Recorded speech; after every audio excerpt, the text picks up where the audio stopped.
Good afternoon, everybody. A warm welcome to you all. This is, dare I say, one of the most exciting sessions of the STI Forum. It's a topic which we have no clue about, and that's why all of you around the table will be able to guide us and enlighten us. And I warmly welcome you on behalf of the International Telecommunication Union, the Broadband Commission for Sustainable Development, and the Permanent Mission of Romania to the United Nations, and my own organization, Global Partnerships Forum. On that note, we kick off with opening remarks by Ambassador Feruta, who's the permanent representative and ambassador of the Permanent Mission of the United Nations. A warm welcome to you, sir, and thank you so much for joining us. Thank you. Well, I want to thank you for this opportunity because I think it's a great opportunity, and we didn't have to think twice before partnering with you, and we're very pleased to be partnering with the ITU, the Broadband Commission for Sustainable Development, the Global Partnership Forum, and UNESCO. I have the same feeling that we don't have the answers, and whoever says we have the answers on artificial intelligence may be practically wrong. But this type of interactions, they help quite a lot in connecting the multiple dimensions. Either sometimes we lack the expertise, or we lack the policy. We lack the policy angle, and we feel that here as well at the United Nations when we're discussing about the Global Digital Compact.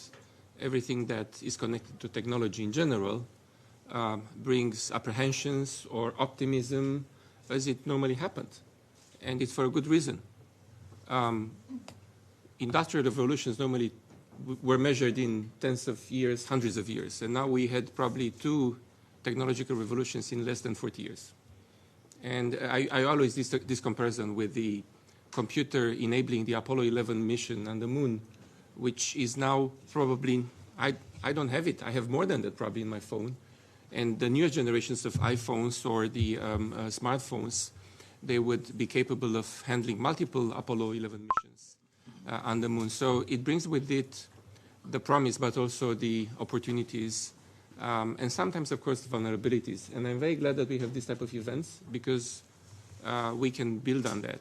And I'm coming from a country that is quite alert on technological developments. We do have a good expertise. We in Romania, we are having our own debates on artificial intelligence as well. As of 1st of March, the Romanian Prime Minister has an artificial intelligence advisor called Ion. It's a common name, like John, but I will give you the explanation where it's come from. It's the mirror reflection of the word noi, which is we, means in Romanian. And this artificial advisor was meant exactly to provide Romanian taxpayers and citizens the opportunity to comment on policies, government policies, to make proposals. And of course, developed by experts that put that knowledge to a good use. And it triggered, indeed, debates at the level of the Romanian public opinion. Of course, not to mention that Romania being a member of the European Union with a GDPR policy, which is probably, I would say, the most advanced in the world. And this is part of the checks and balances that probably we'll be discussing about today as well, was fully enforced, the GDPR policy, making it possible to prevent any abuse or misuse of the data collected through that technology. So all in all, it's a debate that we need, and we're more than glad to partner with you. And of course, I'm also glad that this is not going to be a one-time event. We're not here to tick a box. And we, the Permanent Mission of Romania, will be continuing engaging with other countries. And we start from the assumption that we don't know. And whenever we don't know anything, whatever we don't know, we want to get a better sense of where we are and how we connect that with our policies. And the promise is great. The apprehensions are justified, probably. We keep following. And personally, either because I'm now in my own bubble, it's not a technological bubble, but it so happened in the past probably year or so, I feel that everything is about artificial intelligence. And I'm reading books, written books, not only on my tablet or artificial intelligence, and articles and views. And we can see what is currently happening. So heads off for this great initiative. And will be ready to continue working with you and with the organizations, with the ITU, and trying to portray a better understanding here in New York at the level of the United Nations. And I very much welcome as well we have experts actually among us, and they are the real, they carry the expertise that would allow officials like ourselves to define the policies that would help reaping the benefits of technology. So thank you, and I look forward to the conversation. Thank you, Ambassador. That was very inspiring and thought-provoking as well for us. And you mentioned ITU. ITU has been at the vanguard of this initiative, and I'm so pleased that Ursula Weinhoven, who's the ITU representative to the United Nations in New York, is co-host. She's very well versed, even though she might not admit to it. She knows a thing or two about not only just AI, but generative AI. So warm welcome to you. Thank you so much, Amir, and welcome everyone. I join Amir and the Ambassador in welcoming everyone. And thanks so much to our wonderful partners on this session, the Permanent Mission of Romania, been a great partner, the Broadband Commission for Sustainable Development, the Global Partnership Forum, and UNESCO, always a key partner in crime on the Broadband Commission. Romania was actually the host of the IT's Plenipotentiary Conference last year, at which, among many other things, member states adopted a resolution on AI. And we also greatly appreciate our terrific moderators for this session and our expert speakers. We're really looking forward to hearing from you. This session is timely, as we all know, for a range of reasons, including because we're almost at the midpoint of the SDGs, and the UN Secretary-General has called on us all to help rescue them. And as the UN Agency for Digital Tech, ITU believes that emerging technologies, including AI, can play an absolutely critical role, and without them, that we won't be able to achieve the SDGs. Of course, there are challenges as well as opportunities, and in this session, we'll hear about both. An example, for instance, of one of the challenges, which ITU works on a lot, is the fact that 1/3 of humanity is still unconnected, having never, ever been online, as well as many more people who don't have affordable high-speed connectivity and digital skills. And how could we possibly hope to reach the full potential of these emerging technologies, such as AI, when we have this ongoing situation?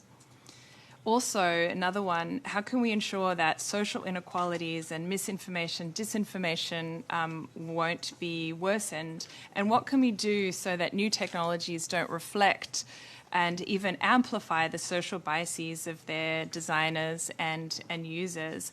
And with the advent of generative AI and its transformative power to impact all sectors of society, the opportunities and challenges, of course, have increased. But one thing was clear, that leveraging the potential of these for good and mitigating these challenges will require swift multi-stakeholder action. And it's one of the reasons why we're thrilled today to have experts from different stakeholder groups that we'll get to hear from on these important issues. And so as we move forward, we're going to continue to need to work ever more closely together to, among other things, build capacity, to promote interoperability through clear applicable international standards, and take other actions so that these technologies can be leveraged by the many and not just for the few, for maximum benefit and minimum harm. And just wanted to offer just a few examples of how ITU is collaborating with others towards this end. So we have a number of pre-standardization focus groups that work for the quick development of specifications to address industry needs as they emerge on various aspects of AI. We also have study groups that address AI and machine learning as part of their standards work. And we have AI for Good, which is organised with 40 UN partner agencies and co-convened with the government of Switzerland. AI for Good has been monitoring and identifying practical applications of AI since 2017, actually, on how we can use AI for the SDGs, as well as hosting in-depth global conversations on a range of topics, including generative AI. ITU and 46 other UN entities also collaborate to publish a report every year on UN activities on AI that shows across the board how the UN is working with AI already in a responsible manner in line with core UN values through multi-stakeholder collaboration for the betterment of humanity. The latest edition, which just came out a couple of months ago, has over 280 projects leveraging AI to tackle a range of global challenges, everything from climate change to transforming education, from fighting hunger to poverty elimination. And then just finally, I'll mention the UN Interagency Working Group on AI, which is co-led by ITU and UNESCO, through which UN agencies regularly discuss recent AI developments and coordinate their work. So to make the most of emerging tech for the SDGs, clearly we're going to need a human-centric, rights-based, interdisciplinary approach with meaningful multi-stakeholder engagement. And so, as I mentioned, we're thrilled to have a variety of stakeholders here today to share their perspectives. And we very much want this session to be a safe space for the range of views to support awareness raising and capacity development. And we really look forward to the discussion. And thank you again so much, all of you, for joining us. Amir? Thank you. Thank you, Ursula, for a very comprehensive summary of what ITU is doing. I know you guys are doing a lot more, so over time I invite you to visit their website because there's some exciting stuff out there, actually. I'm just going to give you a quick view of what we see from our perspective at the Global Partnerships Forum, the challenges which we face. I think everybody's excited about this. It's almost like the second coming, but we also are totally apprehensive. We don't know where, at the end of the tunnel, we'll end up. One of the challenges we face with AI and generative AI, that it's English-speaking. So we are leaving behind over 10,000 different languages around the world, especially indigenous languages. So those are issues which probably need to be addressed at some point in time. AI, generative AI can create biases, ethical concerns. It's about how we address some of these challenges. There could be lack of control. It could lead to personalization of the process. Even though we know it can create a lot of efficiencies, it can actually help us do our work better, understand things better, write better, make it cost-effective. Ursula touched on a very important point. There are 2.9 billion people who remain unconnected. So we are not actually talking about those people in today's conversation, by the way. And we need to think of that, actually. 700 million plus do not have electricity. 2.6 billion people do not have clean cooking facilities. So connecting with the internet is not a priority. Having clean food, clean cooking is a priority. So somehow we need to figure this out as to how we address that. And I'm very pleased that UNESCO is part of this process, because UNESCO, not just within the Broadband Commission for Sustainable Development, but also on its own right, has been looking at data for learning, the ethics of data control, data management, and data ownership, data justice, social justice, and so on. So we have a whole array of issues, challenges, problems, and dare I say, opportunities. And today's session, it will be played out in two sessions, essentially. We have an excellent moderator, Sinead Bovell, who's an expert in the AI field, who will chair this session about the technical aspects. And then we will go into the partnership component, which I'm privileged to chair. So, Sinead, I warmly welcome you, and thank you so much for agreeing to be with us. Thank you so much for having me. It's such a timely conversation, and thank you to all of our guests and speakers here today. And it really is my honor to moderate this panel on generative artificial intelligence. Technology that we will learn today is changing the world as we know it. And we're living through quite a remarkable time in history, where there's this unprecedented pace of technological innovation, and it's creating new opportunities, but of course, new challenges for society. And you had mentioned a tunnel. And what's interesting with AI is it's a technology that's going to continue to evolve, right? There's no one-time update, which means we need to be prepared to come back to the table time and time again if we're going to make this work. So as we gather here today, I urge us all to approach this conversation with an open mind, ready to learn from each other and to engage in constructive dialogue. Artificial intelligence is a technology that's going to require an all hands on deck. And so let's really seize this opportunity to chart a path forward that ensures that AI is harnessed for the greater good, because that's not going to happen automatically. And that we as a global community, we move through this chapter of technological innovation together with a shared commitment to a more equitable and sustainable future. And let us always keep in mind that as we make decisions about artificial intelligence, we are truly coding the future. And there is a profound responsibility that comes with that.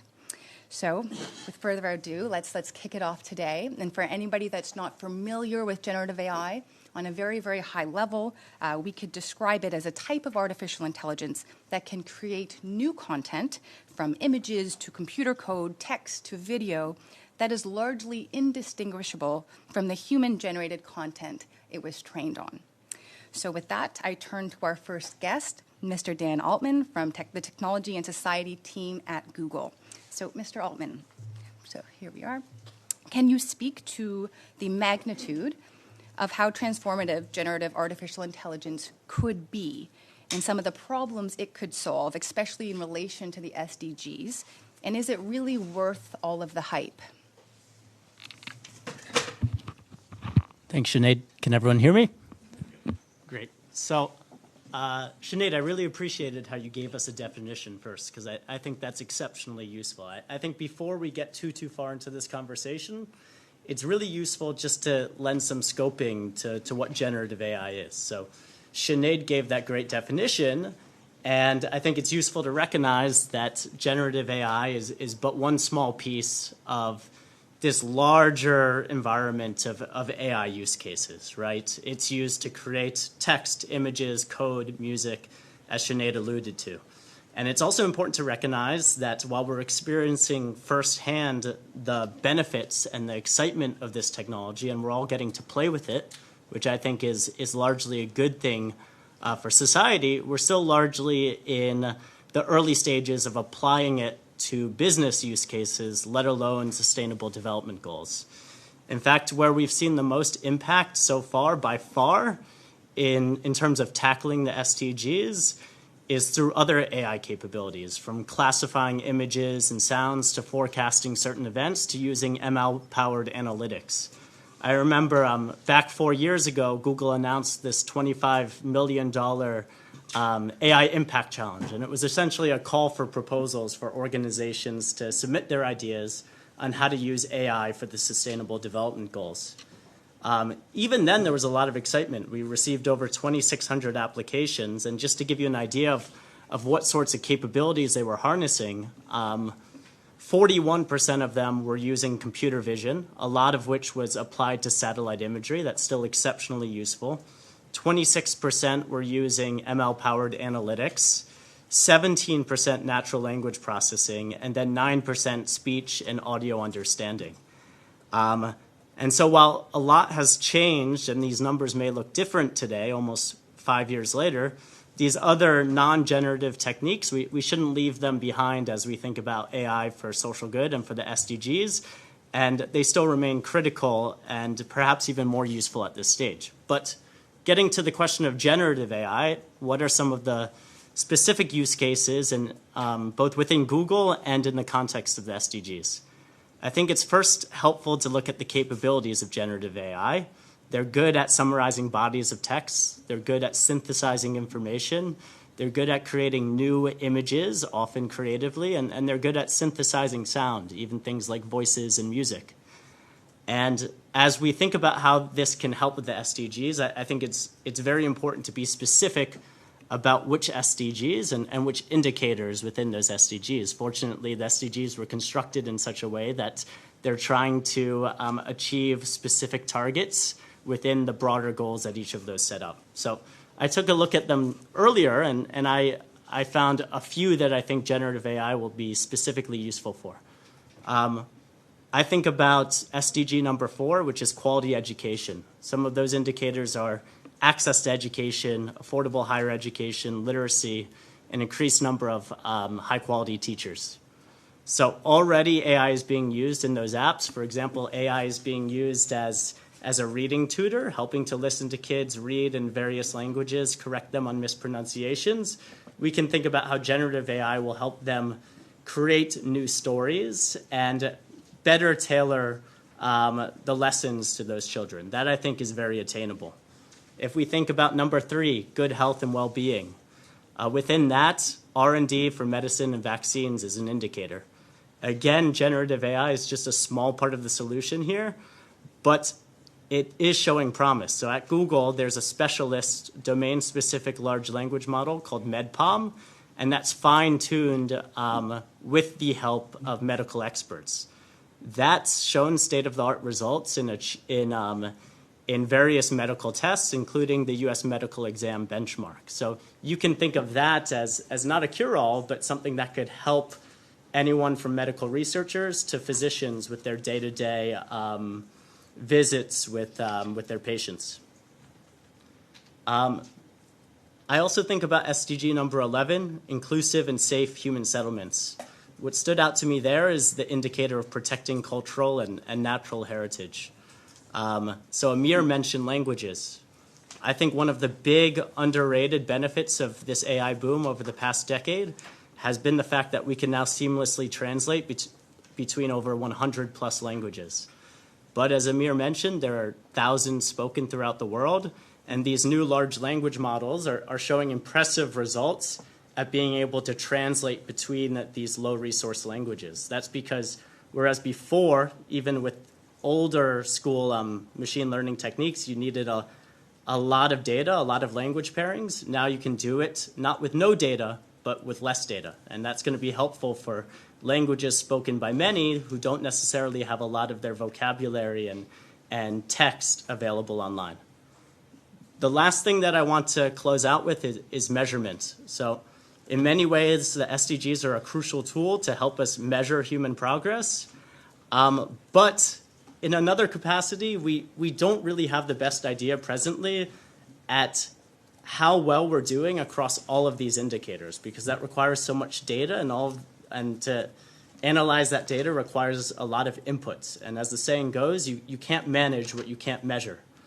And I know the DSG in particular has called for this, but what I think we should work towards is using these generative systems to create some sort of a dashboard for the SDGs that we can look at and see how well we're doing across each SDG and each indicator. You can imagine this natural language system powered by these new technologies where you can query this dashboard or this data system to say, how well are we doing across SDG X in country Y? I think that's going to be a big promising area, perhaps more than any of the ones that I've already mentioned. And so I'll stop there. Thank you. And now we'll turn to Mr. Gayan Piers, the Head of Data and Technology with the Chief Digital Office of the UNDP. So what are the benefits and opportunities generative AI could create for the least developed countries? And what are some of the limitations of this technology for these nations? Thank you, and thank you very much for having me here. So we've seen countries, from a vantage point, in certain stages of using this technology, and from countries being very advanced in using, like Dan said, before generative AI, using satellite imagery for targeted agriculture, or using massive amounts of data for their social protection systems. But with generative AI, where we see the opportunities, I'll be very specific in the same examples that Dan took. On, let's say, take the health example that you took. We've seen in countries women who want to give birth have to walk about 10 miles to just get medical advice. Imagine the power if they can have that medical advice on their smartphone. Now, that medical advice can actually be given through radio or TV if you think about it. But what the power of generative AI comes when that medical advice can be targeted towards you. When it can read your medical images and compare them with billions of other medical images and give you that targeted information, that is where the power is. And the same applies for education as well, like Dan said, to have, imagine having taught in your local language when that particular subject or area is not available in your country. But imagine if you what's cool about it is if you want your favorite person like me teaching you physics, for example, or Messi or Ronaldo teaching you physics, for example, you can use generative AI for that. But looking beyond the cool part of it, once again, that targeted learning path, it can give you by studying your learning patterns, by studying billions of other children's learning patterns, and create something that works for you is the real power of generative AI. And also, if I go to the sector of social protection, once again, that ability to provide targeted interventions and read massive amounts of big data and use electricity consumption, for example, as a proxy. In many countries that we work in, primary data is not available. So that ability to use secondary data, read massive amounts of data and making those targeted interventions, and that's where the power of generative AI is. Now, having said that, there are many, many challenges to using this as well, all the way from people not being connected in many countries to, even though they are connected, not having meaningful access is an issue. There's no capacity in the government or in the private sector in certain countries to implement such solutions in public services.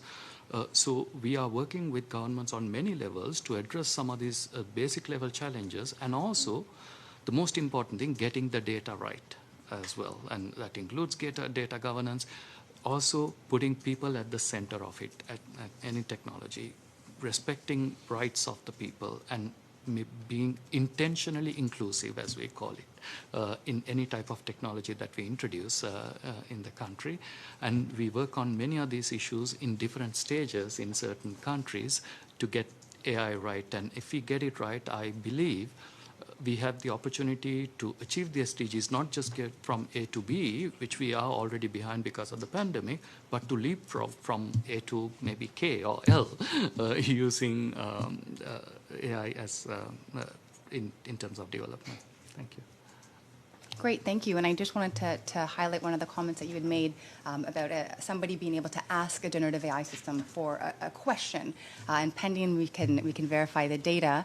And with respect to digital skills, generative AI has the potential to kind of leapfrog some of the challenges that we are facing with digital skills, because it's turning our computational platforms into a conversation. So where currently we log into systems, we put in websites, that can be quite a big barrier to some. But what generative AI offers the potential of is to make the internet and information conversational. And that can be transformative for certain communities that may not be up to speed on digital skills to date. So question number 3, let us turn to Dr. Rami Amin, from the co-lead of the AI and Human Rights Project at the World Bank. So given your experience in advising on AI transformation in emerging markets, can you speak to the risks associated specifically with generative AI and how it relates to exacerbating some of the existing economic divides? Great. Thank you, Sinead. Thanks to the organizers of the Broadband Commission and UNESCO for organizing this session. I'm joining from World Bank headquarters in Washington, where we've had an incredibly constructive series of engagements on multiple Broadband Commission work streams. And I'm going to try to connect one that isn't traditionally connected to this emerging theme of AI, and that's around smartphone devices. And Gayan alluded to it a bit, as well as Amir, on some of these broader digital ecosystem divides that are out there that form enormous barriers before even people can even think about using a ChatGPT or Google Bard when they're out in a rural village in, let's say, in Rwanda, which is really how we think about these issues within the World Bank and the developing countries that we focus on.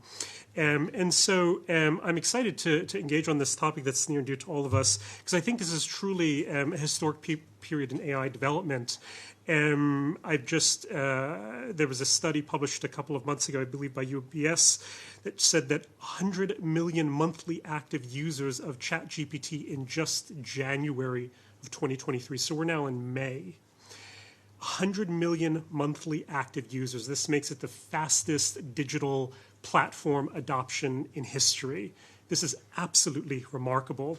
And I would argue that a couple of the things that led to this were because it's very easy to use and it's free and it's very accessible.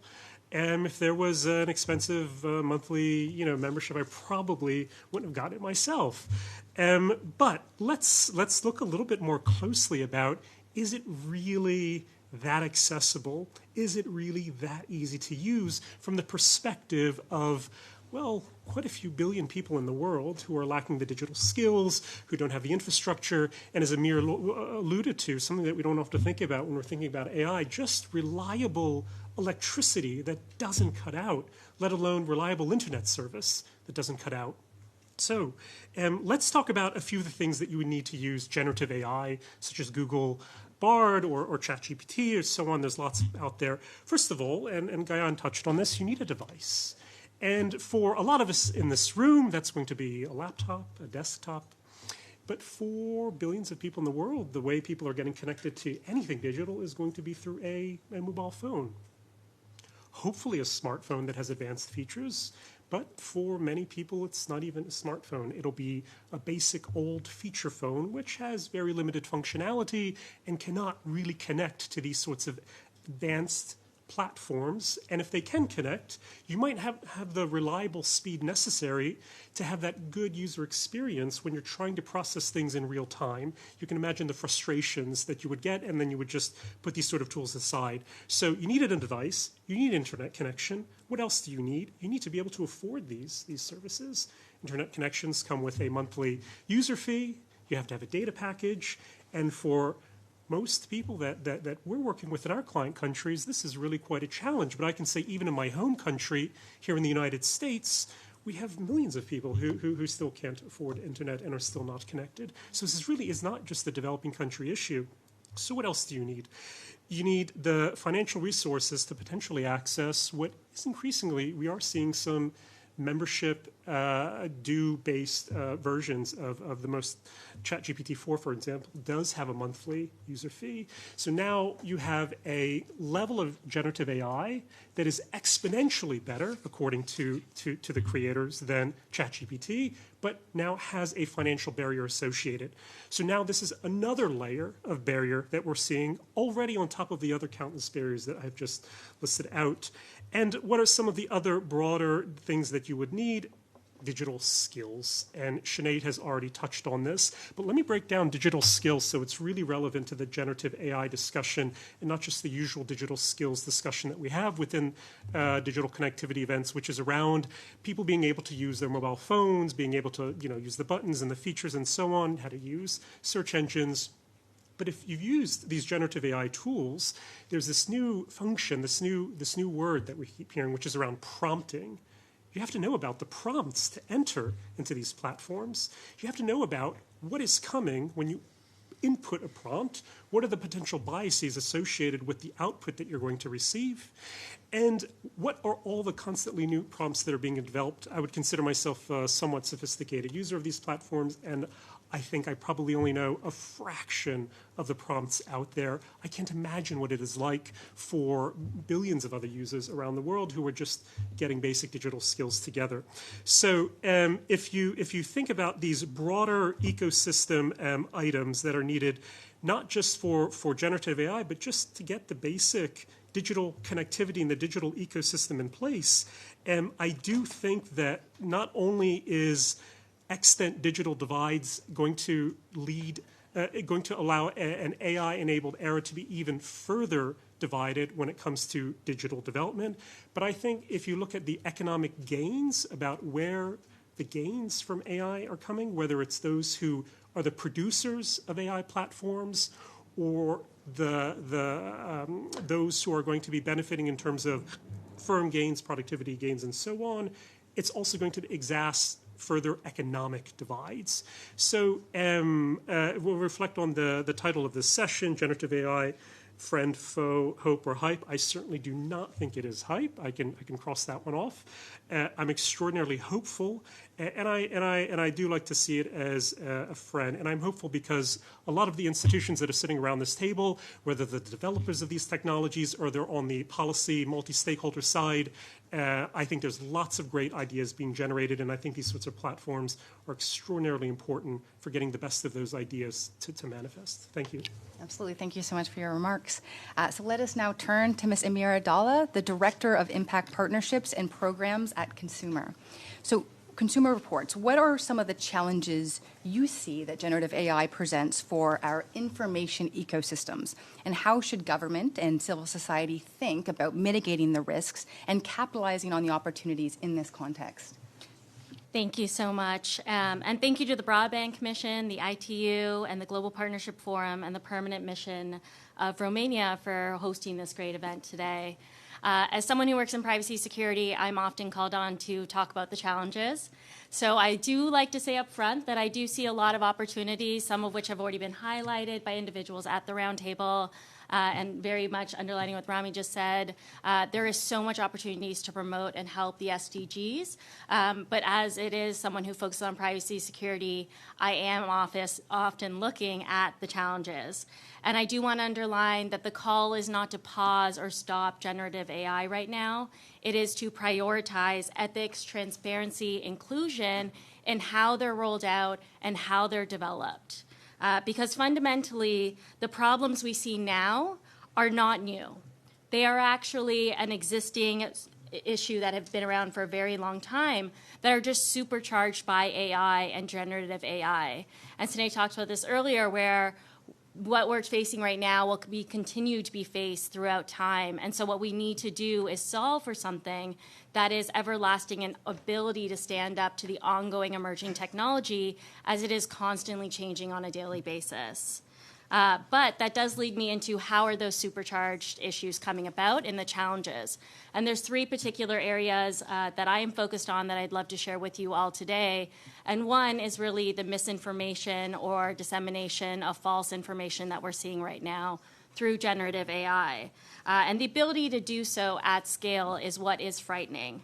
ChatGPT can scale bad info in a way that is remarkable to someone who has transferred and looked at data online for a very long time. And the consequences can be really large on public opinion, decision-making, and social stability for any economy. And we have yet to see how this actually looks out and is playable in many economic fields, but I don't doubt that it will be. And one of the things I even think about as to how this is transpiring right now is The Intercept did a report this week that looked at already generative AIs blocking information on prompts related to abortions. And so we think about the ability to control what information is out there and how that information sounds and who is getting what information. We see a great cause for concern. And the second part, as a cybersecurity professional, I really look at the ability for scams to be supercharged with generative AI and general cybercrime, hacking, the ability to write really great phishing emails, attacks, and damages to our ecosystem as a whole. Oftentimes bridging emerging technology and privacy and security on both an AI framework and a cyber framework. I see a large overlap with generative AI as to how they can actually be combined in a power that is very dangerous on an ecosystem that is for our public and private sectors as a whole. Just this week, Meta announced a report that was launched that looked at ChatGPT in the public setting and focused on how many instances of malicious actors were using it to have individuals download malware on their computers. And what they found was over 1,000 instances of malicious links were already being shared, where individuals were downloading malware both on their devices or links that were really harmful to individuals. And that has the ability to just grow and spread.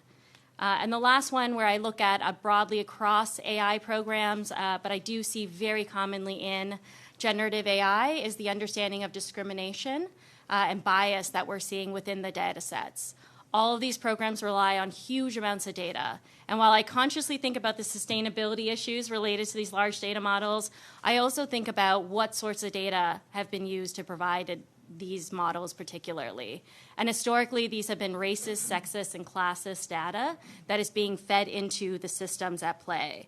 And it has the ability to really amplify these forward in a way that is superseding much of the information that we're already seeing.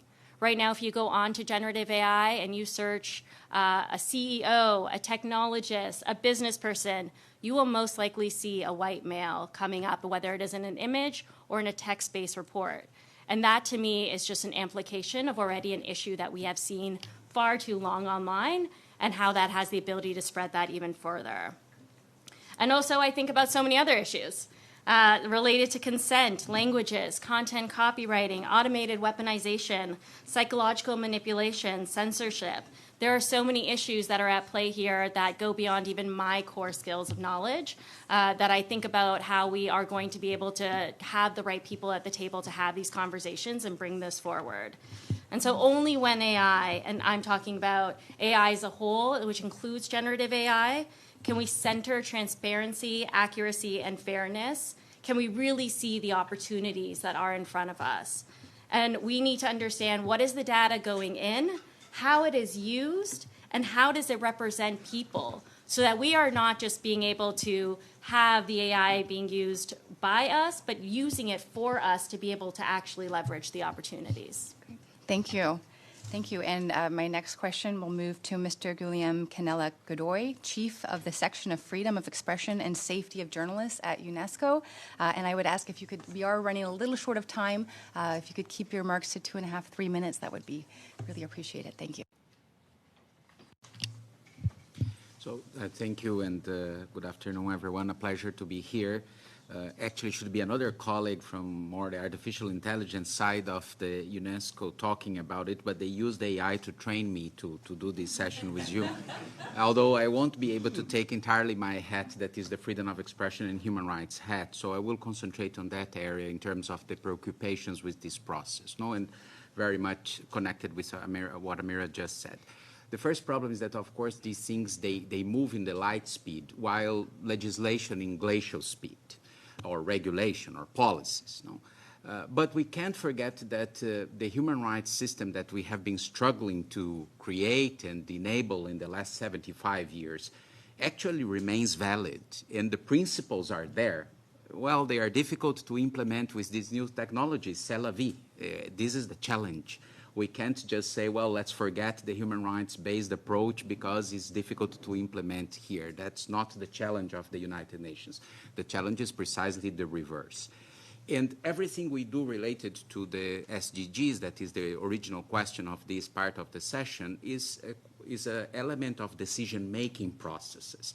Therefore, when the colleague of Google was explaining how this can impact content in different areas, this is precisely what we do when we are taking decisions. Either if you are a voter taking a decision during elections, or you are a decision-making taking decisions regarding climate change, or you are a judge taking a decision in the rule of law system. If your decisions are being impacted by a biased technology for whatever reasons, good or evil, then we have a problem for the SDGs. We have a problem for the free flow of information.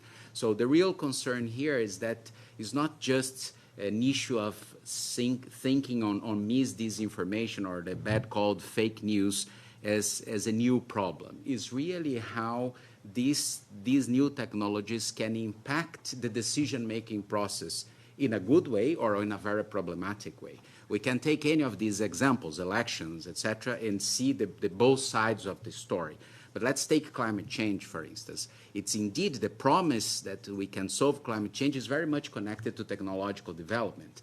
But if this same technological development is impacting seriously in the perception that climate change is not a problem, and unfortunately this is happening because of disinformation and misinformation, our decision makers were not going to advance on the same speed or in the right direction about that. So here the real issue is, from one side, from a self-regulatory point of view, which has its limitations, is about the ethics of these new technologies, as the recommendation of UNESCO has been mentioning.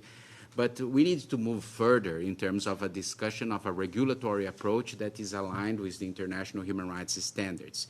It's easy to say, not easy to do, because the balancing acts here are not very easy. In my particular area, that freedom of expression, every time we talk about regulation, there are several concerns here. So just to wrap up on these particular challenges in terms of what we are doing, several of us mentioned the amount of people that are not connected and therefore not necessarily benefiting of this, no? And this, of course, is completely against the key principle of the SDGs, that is leaving no one behind. But there is an extra problem of these people not being connected. If these systems, they work because they are based on data, and if a huge amount of the world is not being captured, their specific needs and contexts, etc., what kind of decision-making process these new technologies will be generated? It's not just a bias in terms of racism, etc., that is already there. It's an even more problematic bias. It's a bias of not understanding what's happening in the Amazon region or in the Mekong, or simply because they are not connected. So opportunities are huge, and we need to enhance them, but the risks are also fantastic, and then we need to mitigate. Thanks. Thank you so much. We'll turn now to Ms. Kaz Matthews from Microsoft's Office of Responsible AI. So how should we think about ensuring the benefits and opportunities, the benefits of generative AI outweigh some of the risks? Thank you, Sinead. This is an important conversation, and I'm happy to be here. Would you mind speaking closer to the mic? Thank you. So the new generative AI technology that Microsoft has made available and is making available will help with the Sustainable Development Goals. As we've talked about, the potential of generative AI it will be able to transform how societies are living, working, innovating, and addressing these global challenges. So in February this year, we made available our search experience, our AI-generated search experience in Bing. And since then, we've shared plans to incorporate this technology in multiple other products, including the M365 Copilot, which will use this technology in Word and Excel and PowerPoint. These tools will enable people to do more and to empower them in different ways. We see large gains in efficiency and quality. In the healthcare space, Nuance is leveraging generative AI to enable doctors to work on their reports and notes so that they can spend more time with their patients. And the wins are not just in the productivity and efficiency. These tools enable people to have new skills. For example, you can now use natural language to do things you previously couldn't, like code or to create a beautiful image. Within the education space, as Dan mentioned, we are seeing multiple opportunities emerging. For example, the potential for each student to have their own digital tutor. And this will help with democratizing access to high-quality education. So as this technology we are in the early stages, and as this technology is adopted across the globe, we're looking forward to seeing how our customers and partners are using this technology to have more impact. And I want to pause for a moment to highlight the high level of skill and creativity that actually is required for harnessing this type of technology. And I feel fortunate in my role at Microsoft to have been able to see internally, watch our teams as they've worked on looking at the benefits, how we explore the benefits of this technology. On the whole, we see that AI will solve a lot more challenges than it will present. But as we've talked about today, there are harms and risks associated. And I want to underline also how closely we are examining those risks. For example, Amira talked about the fact that, if these systems are able to manipulate and to misinform, then that's a threat to democracy. And that is an example of something that we are very carefully examining and looking at from multiple different angles. The limitations also of this technology need to stay at the foreground. And we've been open and continue to be open about the limitations of this technology, because that is crucial in terms of enabling people to adopt in a safe way. And it's also understandable that there is a level of anxiety around not understanding what we are seeing emerge. And it is the right time for people to be asking hard questions. We are asking hard questions ourselves. And we have hundreds of people working across Microsoft on responsible AI efforts, including a dedicated team called the Office of Responsible AI, which I sit within. And it's a robust and comprehensive cross-company process that involves many different disciplines. And this is something that we're fortunate to have been working on establishing and operationalizing our AI, responsible AI practice over several years now. So while these technologies are new, our approach is not new to responsible AI. And that is essentially, to summarize, how we are building trust in this technology. Because in order for people will need to learn how to trust this technology in order for us to realize the benefits. Thank you. Great, thank you. And reiterating that responsible AI now is an absolute mandatory part of a company, and we should make sure that the speed at which engineering and product is growing, so too are the governance and responsibility sectors of the companies as well. And so for our final question, so for His Excellency Mr. Cornel Fruța, the permanent representative of Romania to the United Nations. So within the context of the government perspective, what are the opportunities, challenges, and risks you believe are associated with generative AI? It's a bit unfair because I'm not mastering the topic as well as my predecessors. We start from the assumption that we shouldn't fight with the technological development. Technology is there to continue to benefit humanity. And it's been the case for many decades. Actually, we've been creating systems at the national, international level, in the private sector, especially nowadays in the last 2 decades, I would say, much more than governments, to create and to cross boundaries. I remember a discussion several years ago about the 5G. It's a simple, now it's a simple, accessible technology with our mobiles. And several years ago, many of our people, they had concerns about what this new technology may bring. And yet we are now here using it, and sometimes we say this is not enough, we want more. I'm not afraid, and we're not afraid with the artificial intelligence. So if you are looking at the friendly face of the artificial intelligence, then we use it for several years, and for several years. The search engines that 2 of the companies here developed have, are reflecting and putting to a good use the artificial intelligence. But then, of course, you have the scary side of artificial intelligence, something that goes beyond the human understanding and the human control. And actually, that scares me as well, and I think many governments. And probably, I'm saying it's also unfair because I'm the only government perspective in this room.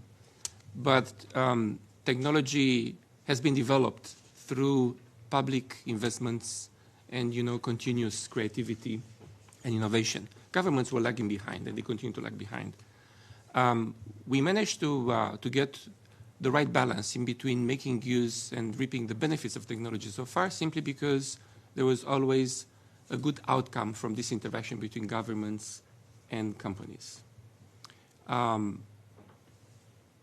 is no doubt for me, artificial intelligence can benefit development. We see that, climate change, weather forecasts, in the health. I mean, we've been using artificial intelligence in Romania during the COVID. Again, with the same caveat, GDPR, which is very much important, and allowing users to make use of, and the government actually to design policies meant to articulate coherent action in fighting COVID. So there is a framework that could be conducive to a very responsible use of technology, and for that matter as well, artificial intelligence. As there are no boundaries, I think artificial intelligence will continue to develop. The discussion we have now on the 4th of May, I guess, is different than the discussion we had in November last year. And I don't want to picture the discussion and the conversation in 2021. And we have to look back and to see where we are. And I think we're in a much better place because we continue to make use of the technology. And at the same time, we managed to identify and to develop the checks and balances systems that would allow us to prevent abuse and misuse.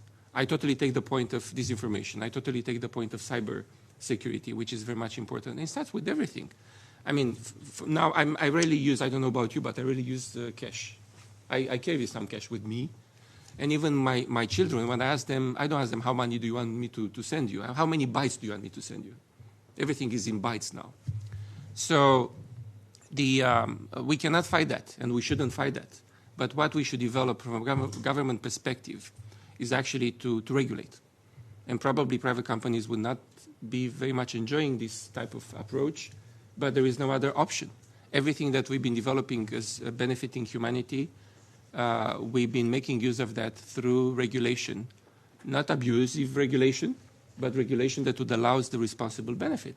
And I'm all for it, simply because the conversation now in May 2023 is different, and probably in December 2023 would be much more advanced.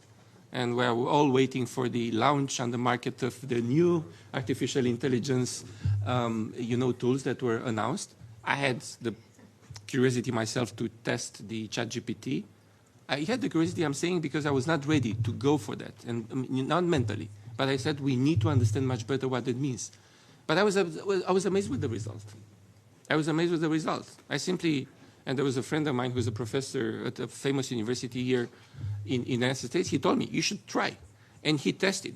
We provided him just, a request, simple words, and we got a text that was mind-blowing.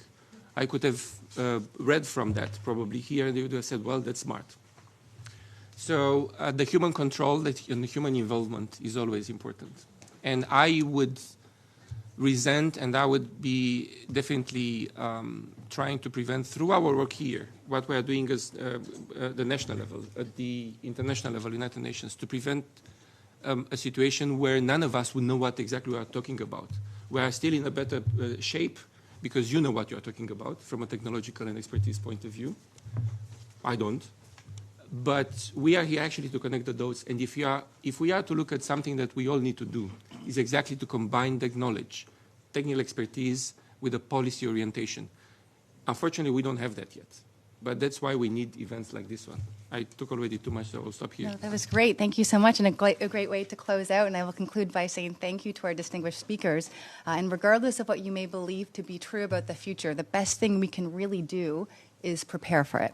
So with that, I would like to announce, in case anybody isn't familiar, with the AI for Good Summit that's happening this July 6th and 7th, and I'm sure this year will be an exceptionally interesting one. And here is a video, I believe, we'll not be playing? Okay. Yep, next chapter. Okay, so we're going to move on to our second discussion and pass it back over to you, Amir. Sinead, thank you very much. That was very well done, actually. It actually meant that we have only 15 minutes for the second session, which is actually not bad, actually, because we heard some really amazing thoughts and ideas. And by the way, on the video, I'm sure our ITU colleagues will send you a link to it so you can see it and other sessions. So I'd like to propose that since we have 15 minutes, I'll pose you a general question.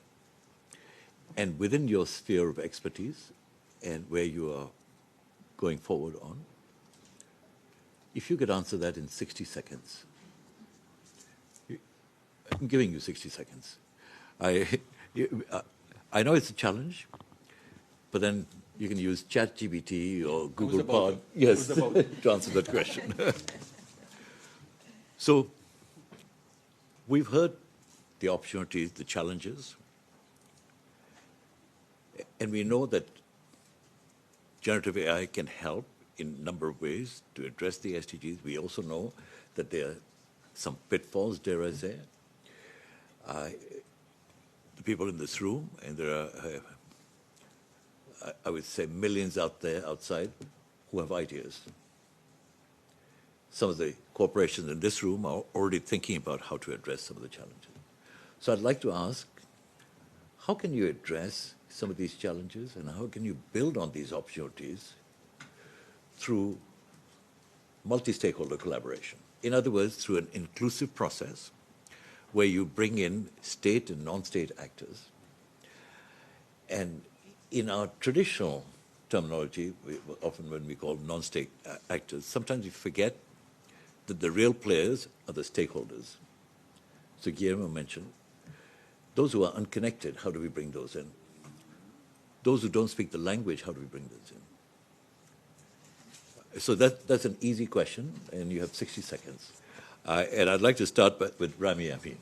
Okay, great. I will try to keep this to 60 seconds. I saw the time's up, paper flashing for quite a long time on the other one. So absolutely multi-stakeholder engagement, I think, is absolutely critical, not just for generative AI, not just for AI, but these broader technology and society nexus themes. There is some great historical reference of other multi-stakeholder collaborations and engagement that show that these models can be useful, they can work, and I think that civil society organizations and academic institutions are absolutely critical players in these discussions with the experts from industry who often create these technologies and are way out ahead on how they're thinking about what's coming on the horizon, but also governments whose role is to protect their citizens and to regulate with the public interest at the forefront rather than those of proprietary interests or shareholders. Civil society organizations can also bring in an orientation and an expertise around some of those voices that Amir has just mentioned, who often can be left out of these discussions. I'll just use one particular example, and then I'll stop. I am really excited about all the public consultations that I have seen around national AI strategies. So a country has a strategy they want to put together. They'll have some consultants come in, they'll put together a draft, and then they'll put it on their website, and they'll just leave it to the public, to anyone to just comment. And sometimes those comments are also left public for everyone to see. I think this is wonderful. I think this is great. But naturally, as I'm based at the World Bank, we're always thinking about, well, what if people don't have digital technology to begin with? How can we get them to comment on these national AI strategies? And I think that's where civil society organizations that focus on the interests of those sorts of individuals. Someone mentioned, how do we know it's even happening in the Amazon with people out there? Well, there's organizations who might have those specific interests at the forefront of their own objectives. Having that intermediary come in and play a role in sitting in the chair with these multi-stakeholder collaborations, I think can really help fill that gap. Thank you. Thank you. Thank you, Rami. And I just want to mention that if you have additional comments which you are not able to share at this table, please feel free to send it in to us, and we can upload it on our website, blogs, and so on. So we want to share your wisdom with others as well. Amira, may I invite you to share your thoughts, please? Yes, thank you so much. What I am seeing that we have right now is a race to create frameworks and guidelines. And that means that we have the government, corporations, and civil society all creating different versions of frameworks and guidelines. Whereas when I think of a multi-stakeholder approach, I really think about us coming together to create a shared vision of what the future looks like. And that is fundamental to conversations like this, but also the action that we all need to take going forward afterwards as to what is that shared vision that we want to create together. And it's not alone, it's not good enough to have optional opportunities for corporations and organizations to do the actions to uphold the frameworks that we all decide on. It must be held mandatory because there's great programs we've heard out of Google and Microsoft today, and I want to understand how we actually build upon the frameworks and the shared discussion that we're all having. And the last thing I will say is to just double tap on what Rami was saying. There has to be a space for nonprofits and civil society leaders to really come into the discussion, to really shape what that looks like, to voice the opinions and perspectives of those who have honestly been left out and are the most vulnerable amongst these new technologies, so that we can support our democracy and what we're building together and not hinder it in a way that is harmful. Thank you. Thank you. Very well said. And I just want to mention that the UN embarked on a process through the Tech Envoy on the Global Digital Compact, and I was very pleased to see there was wide consultation taking place. The UN did the same thing for the SDGs when it was launched in 2015. And we are learning in this process to do more, to engage with people and listen. Thank you. Guillermo, in addition to the partnership side, I'd also like you to share with the group about the work you're doing on AI capacity building in the Broadband Commission. Welcome. Sure. Now, very briefly, two things. We also need to understand multi-stakeholder is the way, that's no doubt. But we need to tackle the imbalance of power when we are investing in multi-stakeholder approach. We can't compare the capacity of participation of a $1 trillion company with the small NGO in the Amazon region. We need to make sure that they are able to participate really. Otherwise, we are just saying they are participate. And for that, there is an essential issue here that is tackle the lack of transparency and accountability of these companies when they are dealing with all these processes and these technologies, because the imbalance of power gets even worse when we have opacity and when we don't have serious accountability process here. So this is one big challenge. On the capacity building question, is very important to look into the specificities of all the different stakeholders that we are targeting with the capacity building processes, including within actors that apparently are monolithic.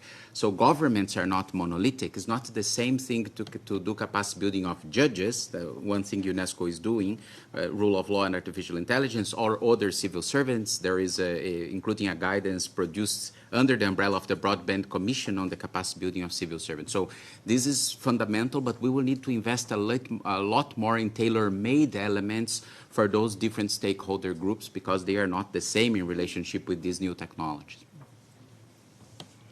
Thank you very much indeed. Gian, please, welcome. Thank you.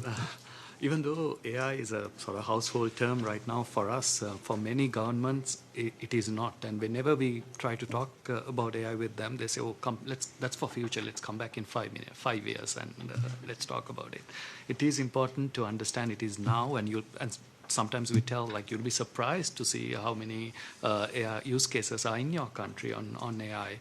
So, and also sometimes it's not just government trying to innovate, but government trying to create that platform or the enabling environment for others to innovate using AI technology, which is why we need a shared vision, like Amira said, but having that local context as well, and having capacity research, having proper institutions in the country to do that research, and bringing everyone to the table, be inclusive, intentionally inclusive, and build that layer, as we call the digital public infrastructure, which enables the use of AI as well. Terrific. Thank you. And I know you've got a vast network, country-based operations, so hopefully you can use your leverage in that. We have two more speakers, and if time permitting, I'd like to invite others in the audience to share their thoughts as well. So I start with Kaz. Kaz, thank you for sharing early on about responsible AI and so on. Now about collaboration. Thank you. Thank you.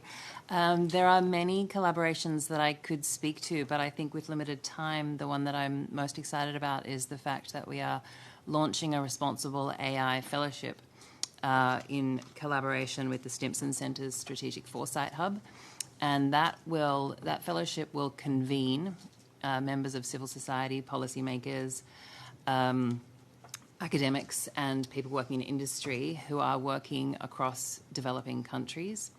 And the goal there will be to understand the multifaceted impacts of AI in those developing countries. Thank you.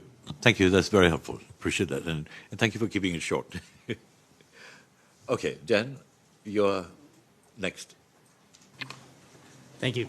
So one thing that I'd like to see more of is more of these multi-stakeholder efforts that are focused around implementing AI solutions on the ground, specifically maybe around AI grand challenges. So to name a few examples of those, there's a coalition of organizations called Climate Trace that are trying to better measure emissions globally, which is something that even still after all this talk, all this time, we're still not able to do very well in our quest to reach the Paris Climate Accords and the SDGs. So That is a great example of nonprofits and that have gotten together and that are working with state actors.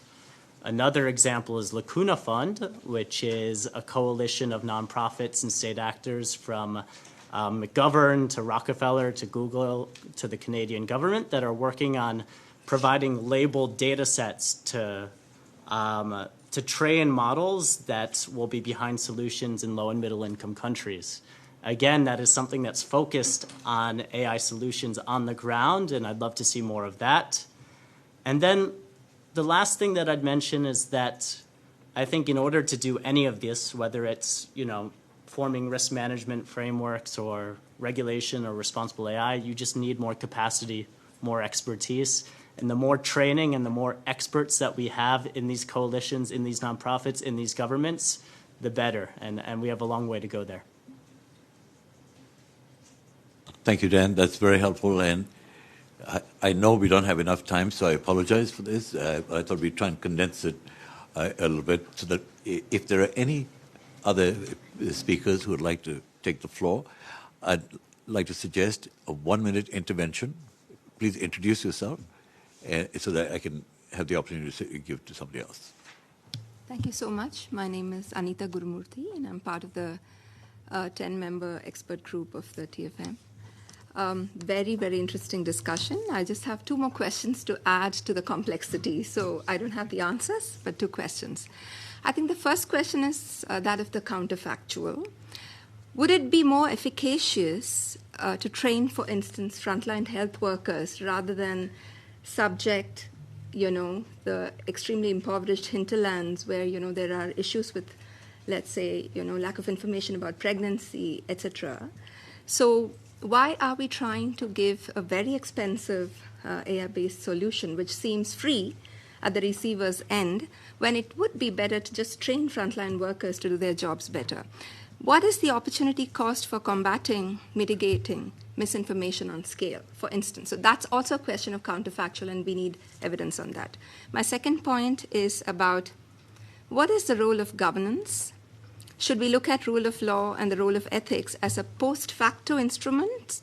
Or are there questions that need to be asked about the application of technology, which are preemptive aspects and precautionary aspects? So should we just wait for things to roll out, or is there something which is the writing on the wall that we should actually be responding to? Yeah. Anita, I cannot thank you enough, actually. And by the way, those who don't know Anita, she's, as she mentioned in passing, 10-member technology facilitating mechanism, which is the brains behind the STI forum. And by the way, you should go to her next session, which is going to chair that shortly, which is about the future of equitable digital world for all. Yes. Very valid questions, and I guess we'll put that out there, actually. Is there anybody who would like to take a stab at that?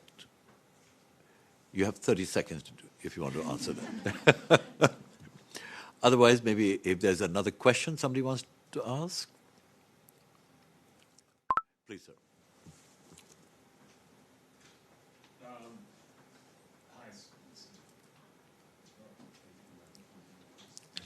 There we go. Stuart Dwyer from the Information Technology and Innovation Foundation. I just wanted to ask, and I think it a little bit follows on the previous question, but we've talked a lot about risks. What are the risks of overreach in response and policy responses right now that the companies or others might see? Are there aspects of the sort of public discourse that risk an inappropriate political response, an excessively rapid political response on the technology? And I'd put that maybe to the companies, but whoever wants to take a stab. Thank you so much, sir, for a very helpful question. As I mentioned early on, we would invite additional comments if you have. Please feed them onto us so that we can inform the process, inform others as well with that. I really apologize. I've run out by 1 minute and people are waiting outside. I'd like to still invite my UNESCO colleague, 45 seconds, if you don't mind. And before I close, I want to thank our Broadband Commission team. Where are they here? Please stand up. Julie, all of them. they've been very helpful and efficient in making this happen. Thank you very much indeed. I can do it very quickly. I mean, I think about closing is about thanking all the co-organizers here. The